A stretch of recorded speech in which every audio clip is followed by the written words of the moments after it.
ईश्वरको वचनले भनेको यो जीवन मगल्ने छैन मढल्ने छैन ईश्वरको वचनले भनेको यो जीवन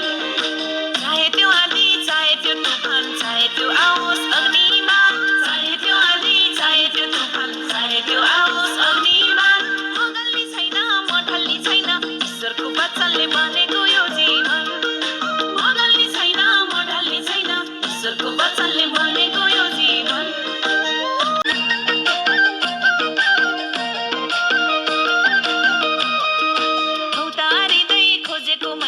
स्वर्गको जीवन संसारमा भौतारिँदै खोजेको मैले स्वर्गको जीवन संसारमा गर्नुभयो उद्धार दिनुभयो जीवन हजुरले हामीलाई विश्वास अनुसारमा गर्नुभयो उद्धार दिनुभयो जीवन हजुरले हामीलाई विश्वास अनुसारमा चाहे त्यो आँधी चाहे त्यो तुफान चाहे त्यो आओस् अग्निमा चाहे त्यो आँधी चाहे त्यो तुफान चाहे त्यो आओस् अग्निमा मगल्ने छैन मढल्ने छैन ईश्वरको वचनले भनेको यो जीवन मगल्ने छैन मढल्ने छैन ईश्वरको वचनले भनेको यो जीवन आकाशलाई हेरे धरतीलाई हेरे हेरे नि मैले रगाता आकाशलाई हेरे धरतीलाई हेरे हेरे नि मैले रगाता बनाउने वाला हजुर नै रहेछ जान्यौ नि पिता हामीले अबाता बनाउने वाला हजुर नै रहेछ जान्यौ नि पिता हामीले अबाता चाहे त्यो आँधी चाहे त्यो तुफान चाहे त्यो आओस् अग्निमा चाहे त्यो आँधी चाहे त्यो तुफान चाहे त्यो आओस् अग्निमा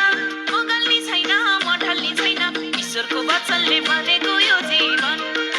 मगल्ने छैन मढल्ने छैन ईश्वरको वचनले भनेको यो जीवन संसारको ढुङ्गाले होइन माटोले होइन बनेको संसारको ढुङ्गाले होइन माटोले होइन बनेको धर्मलाई होइन चिजवस्तु होइन संसारको सृष्टिकर्तालाई मानेको धर्मलाई होइन चिजवस्तु होइन संसारको सृष्टिकर्तालाई मानेको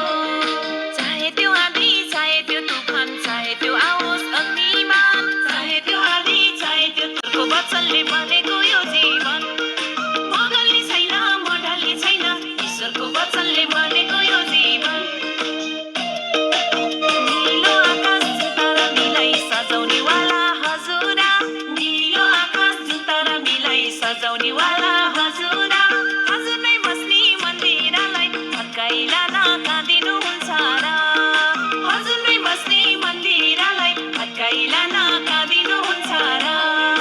चाहे त्यो आँधी चाहे त्यो तुफान चाहे त्यो आओस् अग्निमा चाहे त्यो आँधी चाहे त्यो तुफान चाहे त्यो आओस् अग्निमा मगल्ने छैन मढल्ने छैन ईश्वरको वचनले भनेको यो जीवन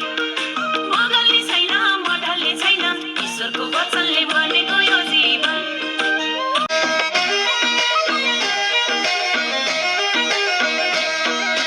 कुरा बुझौँ विश्वासी साथी सबैभन्दा परमेश्वर छन् माथि वचन खाएर